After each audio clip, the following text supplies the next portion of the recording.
السلام علیکم ورحمۃ اللہ وبرکاتہ الحمد للہ رب العالمین والصلاة والسلام علی اشرف الانبیاء والمرسلین اما بعد۔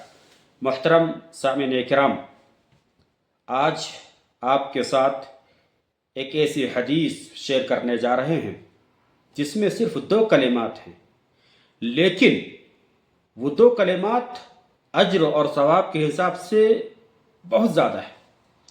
اللہ رب العالمین کو بہت زیادہ پسند ہے اور زبان پر بھی بڑے ہلکے ہیں، آسان ہے کہنے میں۔ آئیے، اگر آپ چاہتے ہیں کہ وہ 2 کلمات آپ کو یاد ہو جائیں تو اس ویڈیو کو مکمل دیکھیں اور اسکرین پر وہ 2 کلمات آپ کے سامنے آ رہا ہوگا، اس کو یاد کر لیں۔ متفق علیہ روایت ہے، راوی حدیث حضرت ابو ہریرہ رضی اللہ تعالی عنہ ہیں، فرماتے ہیں کہ نبی صلی اللہ علیہ وسلم نے ارشاد فرمایا، کلمتان خفیفتان علی اللسان ثقیلتان فی المیزان حبیبتان الی الرحمن سبحان اللہ وبحمدہ سبحان اللہ العظیم۔ اللہ اکبر! کیا فرمایا؟ کلمتان خفیفتان علی اللسان، 2 کلمہ جو زبان پر بڑے ہلکے ہیں۔ کیا مطلب ہلکے؟ یعنی آسان ہے کہنے میں، ہلکے ہیں، آسان ہے۔ ثقیلتان فی المیزان، لیکن وہ 2 کلمہ میزان میں یعنی ترازو میں وزن کے اعتبار سے بڑے بھاری ہیں۔ وہ حبیبتان الی الرحمن، اور اللہ رب العالمین کو بڑے پسند ہیں۔ وہ حبیبتان الی الرحمن، رحمان کو، اللہ کو وہ 2 کلمات بڑے پسند ہیں۔ وہ دو کلمات کیا ہیں؟ سبحان اللہ وبحمدہ، سبحان اللہ وبحمدہ سبحان اللہ العظیم۔ اللہ، کیا؟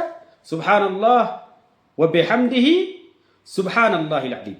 کتنا آسان ہے، ہر آدمی یاد کر سکتا ہے۔ نہ جانے ہم فضول چیزوں میں دن بھر میں اپنی زبان سے لا یعنی اور فضول چیزوں میں کتنا وقت برباد کرتے ہیں، لا یعنی چیزوں میں وقت کو برباد کرتے ہیں، فضول باتوں میں اپنی زبان کو صرف کرتے ہیں۔ اگر انہی لمحات میں یہ 2 کلمات آپ کی زبان پر جاری ہوں، ساری ہوں، آپ وہ 2 کلمات ہمیشہ، آپ کبھی بھی پڑھ سکتے ہیں، کہیں بھی پڑھ سکتے ہیں، گاڑی چلا رہے ہیں پڑھ سکتے ہیں، کام کر رہے ہیں پڑھ سکتے ہیں، بیٹھے ہوئے پڑھ سکتے ہیں، چل رہے ہیں پیدل پڑھ سکتے ہیں، کوئی بھی کام کر رہے ہیں آپ کو آسان ہے، کوئی آپ کی زبان آپ سے کوئی چھین نہیں سکتا ہے۔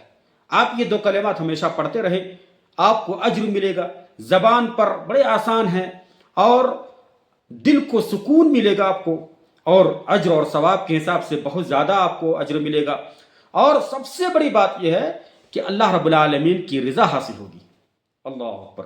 تو یہ 2 کلمات میرے بھائیوں، اللہ رب العالمین سے دعا کریں کہ یہ 2 کلمات ہمیں عادت بن جائے، ہمارے لیے یہ عادت بن جائے کہ ہم ہمیشہ اپنی زبان کو ذکر و اذکار سے تر رکھیں، اور خاص طور پر یہ 2 کلمات جس کی فضیلت بہت زیادہ ہے، اللہ رب العالمین کو بہت پسند ہے، وزن میں بڑے بھاری ہیں اور کہنے میں بھی آسان ہے۔ سبحان اللہ وبحمدہ، کیا مطلب ہے؟ سبحان اللہ، اللہ پاک ہے ہر عیب سے، وبحمدہ، اور تمام تعریفیں اللہ رب العالمین کے لیے، سبحان اللہ العظیم، اور اللہ تبارک و تعالی بہت بڑا، بلند مرتبہ والا ہے، عظمت والا ہے۔ اللہ اکبر! تو یہ 2 کلمات میرے بھائیوں یاد کریں اور ہمیشہ اپنی زبانوں پر جاری اور ساری رکھیں۔ سبحان اللہ وبحمدہ سبحان اللہ العظیم، وجزاکم اللہ خیرا، والسلام علیکم ورحمۃ اللہ وبرکاتہ۔